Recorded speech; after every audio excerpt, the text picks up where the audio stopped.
അസ്സലാമു അലൈക്കും വറഹ്മത്തുള്ളാഹി വബറകാതുഹു. ബിസ്മില്ലാഹി വൽഹംദുലില്ലാഹി വസ്സലാത്തു വസ്സലാമു അലാ അഷ്റഫി റസൂലില്ലാഹി വഅലാ ആലിഹി വസഹ്ബിഹി അജ്മഈൻ അമ്മാ ബഅദ്. ബഹുമാനാദരവ് നിറഞ്ഞ ഉസ്താദുമാർ, മറ്റു എൻ്റെ ശബ്ദം ശ്രവിക്കുന്ന താലിം സുഹൃത്തുക്കളെ, ഇന്ത്യ 1787 പ്ലാസി യുദ്ധത്തിന് ശേഷം നിലവിൽ വന്നതായ ബ്രിട്ടീഷ് കൊളോണിയലിസത്തിൽ നിന്നും വിമുക്തമായിട്ട് സ്വാതന്ത്ര്യം ലഭിച്ചിട്ട് അതിൻ്റെ 78ാമത് സ്വാതന്ത്ര്യ ദിനാഘോഷം ആഘോഷിക്കപ്പെടുന്നതായ ഈ ഒരു അസുലഭ മുഹൂർത്തത്തിൽ ഇന്ത്യയിലുള്ള നാനാഭാഗങ്ങളിലും സ്വാതന്ത്ര്യ ദിനാഘോഷം ആഘോഷിക്കപ്പെടുമ്പോൾ, ഇന്ത്യയുടെ ത്രിവർണ്ണ പതാക വാനിലേക്ക് ഉയർത്തപ്പെടുമ്പോൾ നാം എല്ലാവരും ചർച്ച ചെയ്യേണ്ടതായ ഒരു വിഷയത്തെ ആസ്പദമാക്കി സംസാരിക്കുവാൻ ഞാൻ ആഗ്രഹിക്കുകയാണ്. പ്രിയമുള്ളവരെ, നമുക്കറിയാം, ഇന്ത്യ എന്ന് പറയുന്നത് ലോകത്തിലെ തന്നെ ഏറ്റവും വലിയ ഒരു മതേതരത്വ രാജ്യമാണ്. ഇന്ത്യയുടെ ഭരണഘടനയും ഇന്ത്യ മതേതരത്വത്തിന് വളരെയധികം പ്രാധാന്യം കൽപ്പിക്കുന്നുണ്ട്. നമുക്കറിയാം, ഇന്ത്യ മതേതരത്വത്തിന് വളരെയധികം പ്രാധാന്യം കൽപ്പിക്കുന്നതായ ഒരു ഭരണഘടനയാണ് ഇന്ത്യക്കുള്ളത്. ഇന്ത്യയുടെ ഭരണഘടനയിൽ മൗലിക അവകാശങ്ങളിലെല്ലാം മതസ്വാതന്ത്ര്യത്തിലുള്ള അവകാശങ്ങളെല്ലാം വളരെ വ്യക്തമായി കൊണ്ട് തന്നെ പരാമർശിക്കുന്നുണ്ട്. ഒരു ഇന്ത്യൻ പൗരന് അവന് ഇഷ്ടമുള്ള മതം സ്വീകരിക്കുവാനും അവന് ഇഷ്ടമുള്ള മതത്തെ പ്രചരിപ്പിക്കുവാനുള്ളതായ ഒരു അവകാശം ഇന്ത്യൻ ഭരണഘടന ഇന്ത്യൻ പൗരന് നൽകുന്നുണ്ട്. അതുപോലെ തന്നെ ഇന്ത്യൻ ഭരണഘടനയിൽ ഇന്ത്യയുടെ ഏതൊരു ഉന്നത സ്ഥാനങ്ങളിലേക്കും അല്ലെങ്കിൽ ഇന്ത്യയുടെ ഏതൊരു ഉദ്യോഗസ്ഥതയിലേക്കും ഇന്ന മതസ്ഥർക്ക് മാത്രമേ പ്രവേശനമുള്ളൂ അല്ലെങ്കിൽ ഇന്ന മതസ്ഥർക്ക് മാത്രമേ യോഗ്യതയുള്ളൂ എന്നൊന്നും ഇന്ത്യൻ ഭരണഘടനയെ പരാമർശിക്കുന്നില്ല. മറിച്ച് ഇക്വാലിറ്റി ഫോർ ഓൾ റിലിജിയൻസ്, മുഴുവൻ മതസ്ഥർക്കും സമത്വം, സർവമത സമത്വമാണ് ഇന്ത്യൻ ഭരണഘടന നമുക്ക് കാണിച്ചു തരുന്നത്. ഇത്തരത്തിൽ ഇന്ത്യൻ ഭരണഘടനയും അതുപോലെ തന്നെ ഇന്ത്യയുടെ സ്വാതന്ത്ര്യത്തിന് വേണ്ടി പോരാടിയതായ സ്വാതന്ത്ര്യ സമര സേനാനികള് അവരെല്ലാം കാണിച്ചു തന്നതായ ഒരു മതേതരത്വ രാജ്യമാണോ ഇന്നിന്റെ കാലഘട്ടത്തിൽ നമുക്ക് മുമ്പിലുള്ളത് എന്നെല്ലാം നാം ഒന്ന് ചർച്ച ചെയ്യപ്പെടേണ്ടതാണ്. നമുക്കറിയാം, 1983 ഉണ്ടായതായ ബാബരി മസ്ജിദിന്റെ തകർച്ച ഇന്ത്യ മതേതരത്വത്തിന്റെ അടിത്തറയെ തകർക്കുന്നതായ ഒരു സംഭവ വികാസമാണ് അന്ന് അയോധ്യയിൽ ഉണ്ടായത്. അതിനുശേഷം പിന്നീട് ഇന്ത്യയിൽ സംഭവിച്ചതായ ആ ബാബരി മസ്ജിദിന്റെ തകർച്ചയുടെ ഒരു പ്രത്യാഘാതം നിലയിൽ സംഭവിച്ചതായ പല പ്രതിഷേധങ്ങളും പല കലാപങ്ങളും 2004 സംഭവിച്ചതായ ഗുജറാത്ത് കലാപമെല്ലാം തീർത്തും മുസ്ലിം സമുദായത്തെ മാത്രം മുന്നിൽ വെച്ചുകൊണ്ട് മുസ്ലിം സമുദായത്തെ മാത്രം ലക്ഷ്യം വെച്ചുകൊണ്ട് നടപ്പാക്കിയതായ പ്രക്ഷോഭങ്ങളാണ്.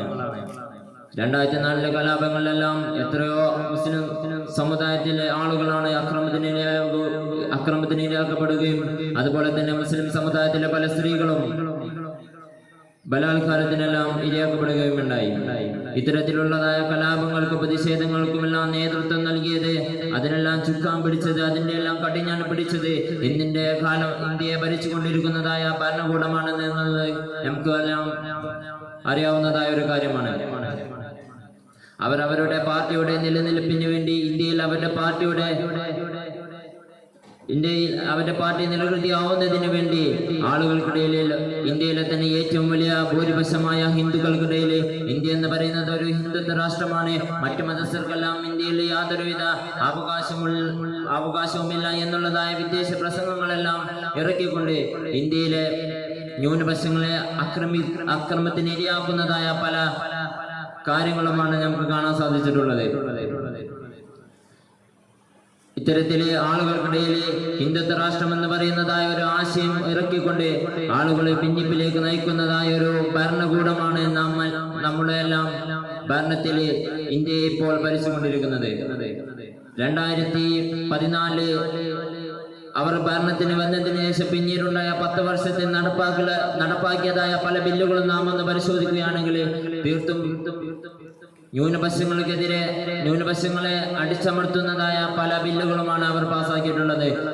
മുത്തലാഖ് പോലത്തതാണെങ്കിൽ അല്ലെങ്കിൽ പൗരത്വ ഭേദഗതി, CANRC പോലത്തെ പല ബില്ലുകളും ന്യൂനപക്ഷങ്ങളെ മാത്രം ലക്ഷ്യം വെച്ചുകൊണ്ട് അവർ ഇറക്കിയതാണ്. ഇത്തരത്തിലെ ആളുകൾക്കിടയിൽ മതത്തിന്റെ പേരിൽ ഭിന്നിപ്പും പ്രക്ഷോഭങ്ങളും എല്ലാം ഉണ്ടാക്കിക്കൊണ്ട് അവരുടെ അവരുടെ പാർട്ടിയുടെ നിലനിൽപ്പിനെയാണ് അവർ പ്രാധാന്യം കൽപ്പിക്കുന്നത്. എന്നാൽ ഇത്തരത്തിലുള്ളതായ ഭിന്നിപ്പും പ്രതിഷേധവും എല്ലാം ഉണ്ടാവുമ്പോൾ ഇന്ത്യയുടെ തനതായ മതേതരത്വം എന്ന് പറയുന്നതായ ഇന്ത്യയുടെ ഒരു പ്രത്യേകത അതാണ് നമ്മുടെ മുമ്പിൽ നിന്ന് കൊഴിഞ്ഞു പോയിക്കൊണ്ടിരിക്കുന്നത്. ഇതാണോ ഇന്ത്യൻ ഭരണഘടന നമുക്ക് കാണിച്ചു തന്നതായ മതേതരത്വം? അതോ ഇന്ത്യൻ ഇന്ത്യയുടെ സ്വാതന്ത്ര്യ സമര സേനാനികളെല്ലാം നമുക്ക് കാണിച്ചു തന്നതായ ഒരു മതേതരത്വം ഇതാണോ എന്ന് നാം എല്ലാവരും ഒന്ന് ചിന്തിച്ചു നോക്കേണ്ടതാണ്. ബാബരി മസ്ജിദ് തകർക്കപ്പെടുമ്പോൾ കേരളത്തിലെ ഒരു അമ്പലത്തിന്റെ ഓട് പോലും തകർന്നടിയരുത് എന്ന് പ്രഖ്യാപിച്ചതായ മുഹമ്മദ് അലി ശിഹാബ് തങ്ങളെ പോലത്തതായ അത്തരത്തിലുള്ള ആളുകൾ നമുക്ക് കാണിച്ചു തന്നതായ മാർഗമാണ് ഇന്ത്യ മതേതരത്വം, ഇന്ത്യയുടെ മതസൗഹാർദ്ദം എന്ന് പറയുന്നത്. ഇത്തരത്തിലുള്ളതായ പല ഹിന്ദുത്വവാദികളിൽ നിന്നുമെല്ലാം ഇന്ത്യയെ നാം സംരക്ഷിക്കേണ്ടതുണ്ട്. നമ്മുടെ ശബ്ദങ്ങളെ അവർക്കെതിരെ ഉയർത്തപ്പെടേണ്ടതുണ്ട്. അല്ലാഹു സുബ്ഹാനഹു വ തആല അതിനെല്ലാം തൗഫീഖ് നൽകി അനുഗ്രഹിക്കുമാറാവട്ടെ. ആമീൻ എന്ന് പ്രാർത്ഥിക്കുകയാണ്.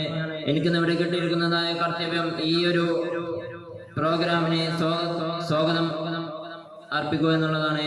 ആദ്യമായി കൊണ്ട് ഈ പതാക ഉയർത്തിയതായ ഉസ്താദ് അവറുകളെ ഈ പരിപാടിയിലേക്ക് സ്വാഗതം ചെയ്യുകയാണ്.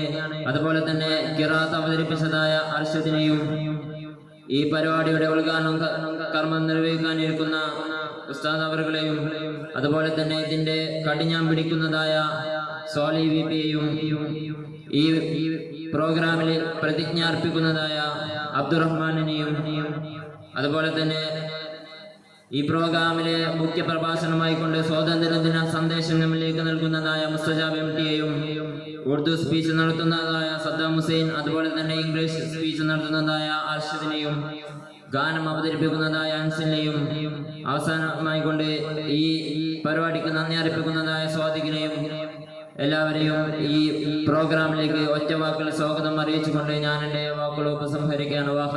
അൽഹംദുലില്ലാഹി റബ്ബിൽ ആലമീൻ. വസ്സലാമു അലൈക്കും വറഹ്മത്തുള്ളാഹി വബറകാതുഹു.